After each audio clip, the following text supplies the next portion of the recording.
இன்று பள்ளியில் அம்பேத்கர் நினைவு நாள் அனுஷ்டிக்கப்பட்டது.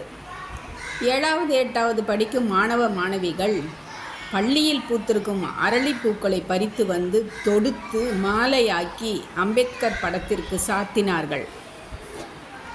ஆசான் அம்பேத்கர் அனைவரும் சமமாக நடத்தப்பட வேண்டும், அனைவரும் ஒரே இரத்தம், சகோதரர்கள் என்றும், அனைவரும் சுதந்திரமாக அடிமை தலை இன்றி இருக்க வேண்டும் என்றும் விரும்பினார். அதற்காக தன் இறுதி மூச்சு வரை எழுதினார், பாடுபட்டார். ஆசான் அம்பேத்கர் இந்த கொள்கைகளுக்கு தன்னுடைய ஆசானாக புத்த பிரானை கொண்டார். ஆசான் அம்பேத்கருக்கு ஆசான் புத்தரே. அதனாலேயே அம்பேத்கர் தன் இறுதி காலத்தில் புத்த மதத்தில் இணைந்தார்.